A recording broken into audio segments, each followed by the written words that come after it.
balita ngayon. Hello Charles, kumusta kayo dyan? Ano ang nag-udyok naman sa Israel upang harangin ang humanitarian aid papasok ng Gaza? Yes, Marie, inihayag ng gobyerno ni Israel Prime Minister Benjamin Netanyahu noong linggo na dahil hindi sumang-ayon ng Hamas sa plano ng Estados Unidos ukol sa pagpapalawig ng kasunduan sa tigil putukan. Nauna nang sinabi ng tanggapan ni Netanyahu na pinagtibay nito ang panukala ni United States Envoy to Israel, Steve Witkoff, para sa pansamantalang ceasefire ngayong Ramadan at Passover.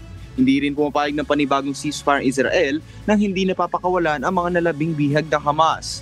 Sinabi naman ng Hamas na nakatuon ito sa orihinal na bersyon ng kasunduan at umaasa na agad na maisagawa ang pangalawang yugto na negosasyon. Kaugnay nito, tinawag rin ng grupo ang pagharang sa humanitarian aid na isang war crime, cheap blackmail ng gobyerno ni Netanyahu at malinaw na paglabag sa kasunduan ng ceasefire. Balik sa'yo, Marie. Oo Charles, ano naman ang naging reaksyon ng ilang mga bansa tungkol sa aksyong ito ng Israel?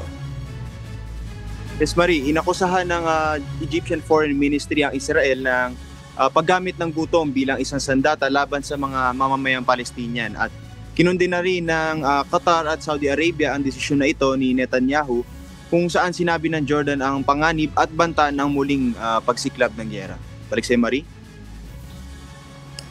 Sana matigil na, no Charles? Pero nakikita ko naman na in terms of weather, talagang contrast tayo, no? Green na dito sa Texas, samantalang mukhang may snow pa dyan sa likuran mo. Sige, at makikibalita na lang kami ulit. Salamat, Charles Corpus, mula naman sa Edmonton, Canada.